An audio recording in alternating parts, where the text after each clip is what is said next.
Audiolibros en 15 minutos. Suscríbete al canal y explora un nuevo libro cada día. Un concepto distintivo de Dios surgió entre los israelitas del Levante. ¿Cómo ves a Dios?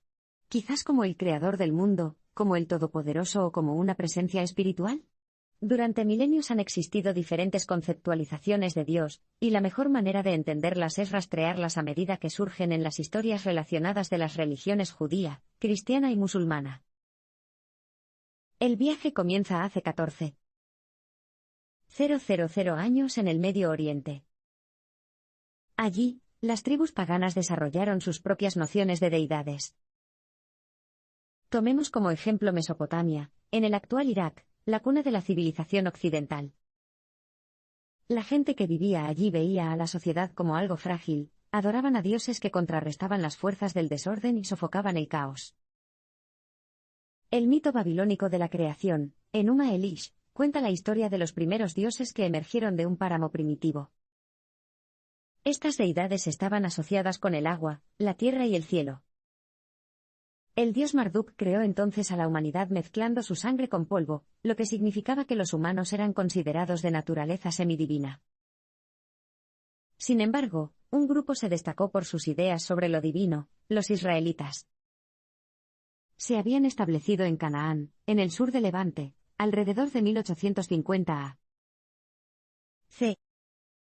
y afirmaban ser descendientes de Abraham y su nieto Jacob, también conocido como Israel. Los israelitas inicialmente tenían una visión similar del poder divino, pero comenzaron a adorar a un solo Dios, uno que se había desarrollado a partir de una versión de un Dios supremo celestial pagano, o Dios del cielo. En los primeros libros de la Biblia, Génesis y Éxodo, escritos en el siglo 8 a.C., se hace referencia a Dios como Elohim y Yahvé. Elohim era el Dios supremo israelita, mientras que Yahvé significa el Dios de nuestros padres. Por lo tanto, es muy posible que dos dioses paganos separados, cada uno con un dominio local específico, se fusionaran. De hecho, tras el regreso de los israelitas de su esclavitud en Egipto, juraron hacer de Yahvé su único Dios. A cambio, se dice que Yahvé prometió proteger a los israelitas. El siglo XIX vio la muerte de Dios. Podrías pensar que el ateísmo significa un rechazo total de Dios, pero eso no es estrictamente cierto. El ateísmo en realidad implica repudiar la concepción actual de Dios. Históricamente, eso ha significado que las personas abandonen las concepciones de lo divino si consideran que no tienen relevancia. Como resultado, el ateísmo ya era un fenómeno con un largo historial cuando realmente despegó en el siglo XIX. En el occidente cristiano, por ejemplo, la figura tradicional de Dios ahora parecía no encajar bien con el mundo moderno. Los avances tecnológicos dieron a las personas un nuevo sentido de autonomía.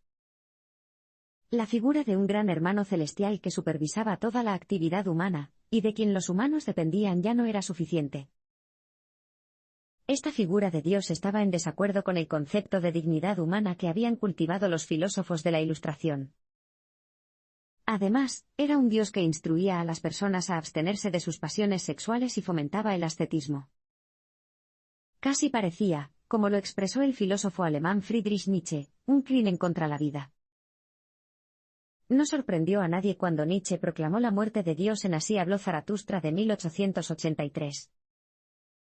La humanidad misma había matado a Dios. Al mismo tiempo, los musulmanes y los judíos también sentían que Dios les había fallado. El siglo XIX fue una época de expansión colonial europea, ya que las riquezas del mundo fluyeron hacia las capitales europeas.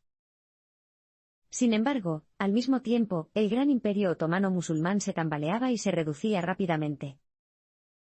Anteriormente, la historia parecía demostrar que Dios había recompensado a los que profesaban la fe islámica, pero con el auge de la Europa cristiana, los musulmanes sintieron que habían perdido el favor de Dios. Mientras tanto, el pueblo judío también estaba sufriendo. El antisemitismo estaba muy extendido, una serie de pogromos comenzaron en 1881 en Rusia, y pronto se extendieron por toda Europa del Este. Y, Por supuesto, en Europa occidental, el antisemitismo de larga data se unió en torno a dudosas teorías raciales, que finalmente provocaron la muerte de millones de judíos en el Holocausto. Esta es la razón por la que los judíos también sintieron que su Dios los había abandonado. Hoy buscamos un Dios capaz de guiarnos a través de los desafíos del presente. Se mire como se mire, la historia de Dios ha sido larga y ecléctica, y todavía se escribe hoy. Sin embargo, una cosa es cierta, los tiempos están cambiando y las viejas concepciones de Dios ya no se ajustan a los tiempos. Esto plantea la pregunta, más allá del momento presente, ¿cómo sobrevivirá Dios? En cierto modo, Dios es una reliquia del pasado. En Europa, cada vez más personas se identifican como ateas, mientras que muchas iglesias permanecen vacías. Sin embargo, eso no es necesariamente algo malo, la ausencia de Dios tiene mucho sentido para algunos. El filósofo francés Jean-Paul Sartre opinó que la religión tradicional exige que nos ajustemos a la noción de humanidad de Dios para convertirnos en seres plenamente humanos. En consecuencia, la libertad y la libertad humanas están restringidas por las exigencias de Dios. Del mismo modo, los teólogos judíos como Hans Jonas también lucharon con las concepciones estándar de Dios. Después del Holocausto, la idea del Dios omnipotente parecía casi absurda. Nadie podía explicar por qué un Dios omnipotente permitiría que tantos de su pueblo fueran masacrados. Algunos sugirieron que Dios quizás no era omnipotente. Pero eso tampoco tenía sentido, ya que un Dios impotente no es Dios en absoluto. A pesar de estos desafíos, argumenta el autor, todavía se necesita a Dios. Después de todo, la idea de Dios parece universal, muchas culturas en muchas ocasiones han llegado a conclusiones similares. Pase lo que pase, parece que Dios está aquí para quedarse, y podemos encontrar pruebas de ello en las nuevas concepciones de Dios que han surgido. Por ejemplo, Daniel Day Williams desarrolló la teología del proceso en los Estados Unidos en la década de 1960. Esto imagina a Dios como un compañero comprensivo y un compañero de sufrimiento. Un Dios así no tendría poder para prevenir el desastre, pero tampoco restringiría la libertad personal. Del mismo modo, el feminismo y una sociedad cada vez más igualitaria también han afectado las nociones de Dios, y la representación tradicionalmente masculina de Dios ya no es aceptable. A pesar de tener una historia tan rica, el concepto de Dios ahora debe enfrentarse y adaptarse a las exigencias del presente. Si lo hace, Dios se quedará con nosotros por un buen tiempo. Los israelitas desarrollaron una comprensión distintiva de Dios, cuya naturaleza siguió cambiando con el tiempo. Los israelitas habían conceptualizado inicialmente a Yahvé como su Dios de la guerra. Pero, en poco tiempo, desarrollaron una visión distinta y universal de él. Pero, ¿qué era lo que hacía que Yahvé fuera tan especial? Para empezar, Yahvé, a diferencia de las deidades paganas, tendía a revelarse a través de encuentros personales y concretos. No tenía una mitología en sí misma como otros dioses, por lo que tenía profetas como Isaías con quienes conversaba. Yahvé también se diferenciaba mucho de los dioses paganos en el sentido de que estaba más alejado, más otro. Mientras que los paganos creían que los humanos habían sido creados a partir de sangre divina y, por lo tanto, compartían parte de ese poder divino, Yahvé pertenecía a un reino divino completamente diferente y separado. Y hay otra razón por la que Yahvé era especial, era un Dios temible y celoso, que exigía lealtad y el rechazo de todos los demás dioses. En el paganismo siempre hubo espacio para que otros dioses se incorporaran al panteón, pero no fue así con Yahvé. Ahora había un nuevo pecado, la idolatría. El concepto de Yahvé cambió entonces cuando el profeta Isaías, quien escribió en el siglo 8 a.C., imaginó a Yahvé como un Dios creador propiamente dicho, uno para quien la creación del hombre era la cúspide de los logros. Esta hazaña ya no se veía como una ocurrencia tardía como lo fue para el dios babilónico Marduk. Finalmente, bajo la influencia de la filosofía griega en el siglo 4 a.C., el concepto de Yahvé cambió una vez más. En esta nueva atmósfera de filosofación y discusión, Yahvé se había convertido en un Dios sabio. También hubo tensiones entre el judaísmo y la filosofía griega. Después de todo, los principales filósofos griegos, como Aristóteles, pensaban en Dios como una entidad abstracta y removida, un motor impasible. Por el contrario, se consideraba que Yahvé se involucraba constantemente en los asuntos mundanos.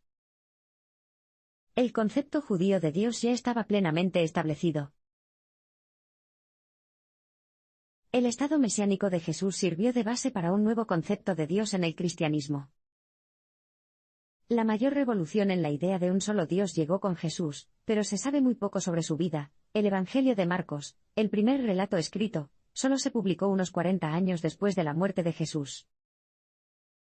Muchos judíos de Palestina vieron a Jesús como el Mesías, el ungido, el descendiente del rey David. Jesús había proclamado en las ciudades y pueblos de Galilea que el reino de Dios estaba por llegar. Pero alrededor del 30 c. Jesús murió en la cruz. No hay forma de escapar. Esta conmoción significó que la definición misma de Dios tuvo que redefinirse. Los seguidores de Jesús ahora tenían que preguntarse cómo fue que su Mesías había sido ejecutado como un criminal común. Fue el apóstol Pablo, uno de los primeros escritores cristianos, quien dio la respuesta. Explicó la muerte de Jesús diciendo que había muerto y sufrido en la cruz por nuestros pecados. La noción de Pablo de Jesús como el Hijo de Dios sentó las bases ideológicas fundamentales del cristianismo. Después de todo, el Pablo judío difícilmente podía proclamar a Cristo como un segundo Dios además de Yahvé. Jesús tampoco había afirmado ser Dios, una idea que en sí misma no fue aceptada por los cristianos antes del siglo IV. En cambio, Pablo abogó por que se entendiera a Jesús como la principal revelación de Dios para el mundo. Esto contrastaba con el judaísmo, que entendía la Torá como el gran regalo de Dios. De repente, se desarrolló una gran brecha entre los que veían a Jesús como el Mesías y los que no lo veían. Para los años 80 c. Estos nuevos cristianos habían rechazado la Torá, y ya no rezaban como lo hacían en el judaísmo. Había nacido el cristianismo y, con él, la idea misma de Dios cambió.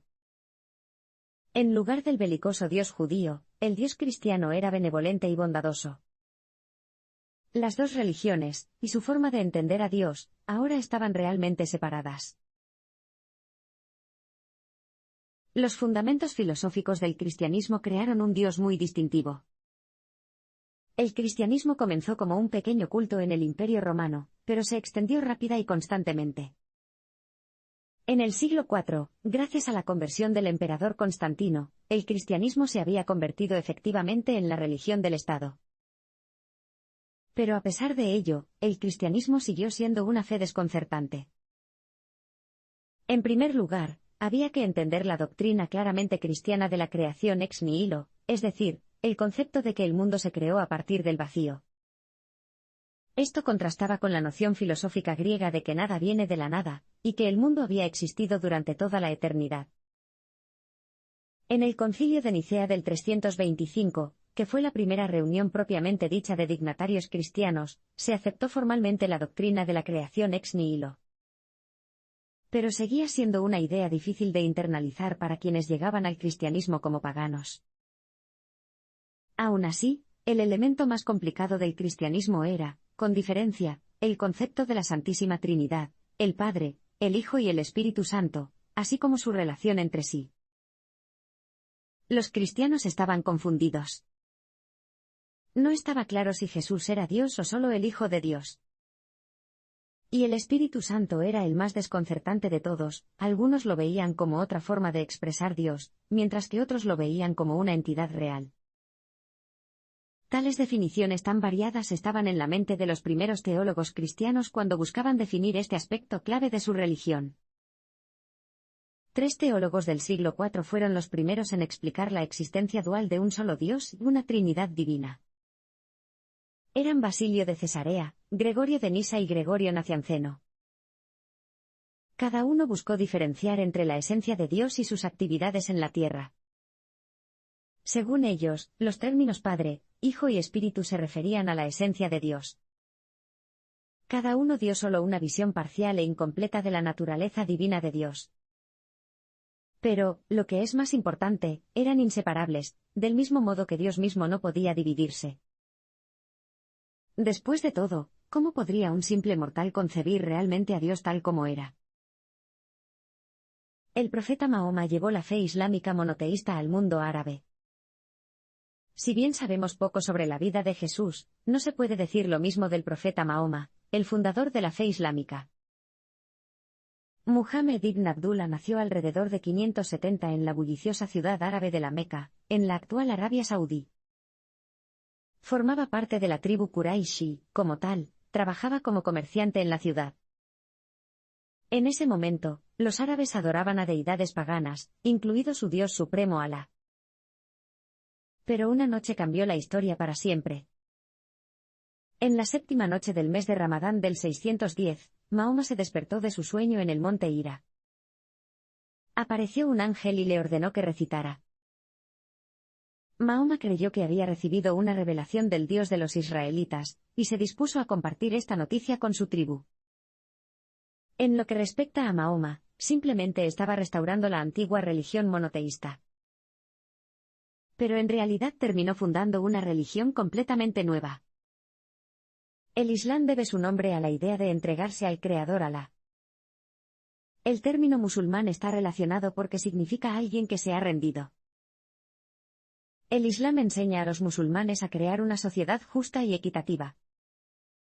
Su texto sagrado, el Corán, instruye a los musulmanes a ser caritativos con los pobres y a evitar acumular riqueza.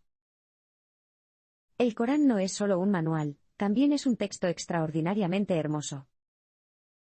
De hecho, los encantos de su idioma permitieron que el Islam se difundiera con mayor facilidad entre los árabes. En la revelación que recibió Mahoma, la palabra de Dios se reveló en árabe por primera vez. El mensaje de Dios fue transmitido a Mahoma por el ángel Gabriel, quien continuó apareciendo en otras revelaciones a Mahoma durante los años siguientes. Pero, como Mahoma no sabía leer ni escribir, sus seguidores alfabetizados tenían la tarea de transcribir las palabras de Dios tal como las comunicó Mahoma. Es por eso que la escritura se llamó, en última instancia, el Corán, o la recitación. La belleza del lenguaje del Corán dejó a pocos en duda de que Dios era responsable de tales maravillas. Los musulmanes introdujeron la lógica griega en las teologías musulmana, judía y cristiana. El mundo árabe se expandió mediante una serie de conquistas en Oriente Medio, África y el sur de Europa, pero el Corán no fue olvidado. El siglo IX, en particular, vio un florecimiento de la cultura y la educación, y un nuevo movimiento islámico de intelectuales anunció una nueva era científica. Estos hombres dedicaron sus vidas a la falsafá, filosofía, y, en consecuencia, fueron conocidos como los failasuf. Los failasuf identificaron a Alá con la concepción de Dios de los filósofos griegos. Es más, también reconocieron el racionalismo como la forma más elevada de religión. Como tal como lo había hecho Aristóteles, trataron de probar, mediante la deducción lógica, la existencia de Dios. Pero esto era más difícil de lo que imaginaban. Para Aristóteles, Dios era el motor impasible, la primera causa de todas las cosas. Este Dios era intemporal e impasible. No se dio cuenta de los acontecimientos terrenales ni se reveló a través de la interacción profética. Sin embargo, para los musulmanes, Dios estaba más involucrado en los asuntos temporales y, por lo tanto, podía revelarse a sí mismo a través de la profecía. Con el tiempo, los failasuf se dieron cuenta de que sus intentos de probar a Dios racionalmente a través de la razón eran inútiles. En cambio, recurrieron a fenómenos más mundanos y observables. Se sumergieron en la astronomía, la alquimia, la medicina y las matemáticas. El auge científico de este período no tuvo parangón, y todo se debió al intento árabe de ver a Dios en la vida cotidiana. Lo más innovador de los failasuf era que no veían ninguna contradicción entre las ciencias naturales y la fe religiosa. Era un mensaje poderoso. Los pensadores judíos que vivían en las mismas regiones se dieron cuenta de la importancia de los descubrimientos de los Failasuf, y comenzaron a introducir la especulación y la metafísica en el judaísmo a finales del siglo IX. Los cristianos también siguieron su ejemplo, a pesar de una anterior aversión a la filosofía griega. Ahora, en lugar de descartar la razón y la lógica en su estudio de Dios, las abrazaron plenamente. Por ejemplo, en el siglo XI, el filósofo cristiano Anselmo de Canterbury también intentó demostrar la existencia de Dios. El estudio árabe de los filósofos griegos también tuvo algunos efectos secundarios interesantes. Los filósofos Platón y Aristóteles fueron traducidos del árabe al latín por primera vez, y estos textos influirían en los cristianos del norte de Europa durante las generaciones venideras. El judaísmo, el cristianismo y el islam desarrollaron tradiciones místicas. Desde sus inicios, las tres religiones monoteístas pensaron en Dios en términos muy personales. El Dios judío y cristiano crea, destruye, ama, juzga y castiga. En otras palabras, tiene atributos comunes a todos los humanos. Del mismo modo, Alá ve, oye y juzga. Sin embargo, aunque un Dios personal puede ser identificable, también puede ser peligroso. Después de todo, los seres humanos podrían caer en la tentación de emular a Dios y, por lo tanto, juzgar, condenar y marginar tal como lo hace Él. Por lo tanto, los musulmanes, los judíos y luego los cristianos se dedicaron a desarrollar una tradición mística para contrarrestar los peligros inherentes a mantener una concepción personal de Dios. Durante los siglos VIII y IX, surgió dentro del Islam una secta mística conocida como sufismo y, en los siglos XII y XIII, su influencia en el imperio islámico era incuestionable. Los sufíes tenían la esperanza de experimentar a Dios como lo hizo Mahoma durante sus revelaciones. Como resultado, desarrollaron técnicas de concentración, respiración y postura para lograr un estado de conciencia superior. El misticismo judío se conocía como Cábala, y surgió en los siglos XII y XIII. Específicamente, implicaba interpretar a Yahvé mística y simbólicamente más que racionalmente. Los cabalistas desarrollaron así un método de lectura simbólica de la Torá.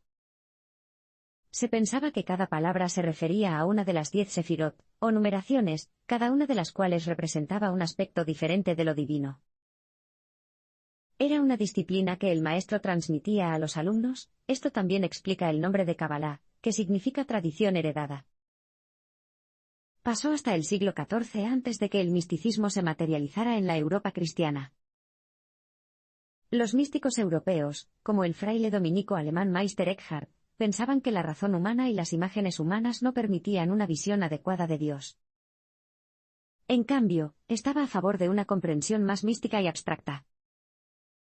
Por ejemplo, en lugar de concebir a Dios por completo como el Padre, el Hijo y el Espíritu Santo, Eckhart creía que algunos aspectos de Dios se entendían mejor como existentes fuera del ámbito de la comprensión humana normativa. Por lo tanto, prefería términos como desierto y nada para denotar la ausencia de atributos humanizadores. Los siglos XV y XVI fueron una época de reforma y cambio para las religiones monoteístas. No cabe duda de que las tres religiones monoteístas experimentaron trastornos masivos en los siglos XV y XVI. La comunidad judía de España, cuya existencia había sido salvaguardada por los estados musulmanes de ese país, se vio repentinamente atacada por los cristianos cruzados en el siglo XV. La elección era sencilla: bautismo o expulsión. Como el bautismo era una traición a Dios, muchos judíos se vieron obligados a exiliarse. Como consecuencia, los exiliados judíos de España desarrollaron un nuevo concepto de Dios. Esto se llamó Kabbalismo Seift. Era una doctrina que ponía la dislocación en el centro de toda la existencia, y veía el exilio como el equivalente de la divinidad. El cabalismo de Seift ganó popularidad rápidamente, probablemente porque sirvió de bálsamo para la comunidad religiosa judía en el exilio. Poco después, a principios del siglo XVI, la poderosa Iglesia católica se rompió.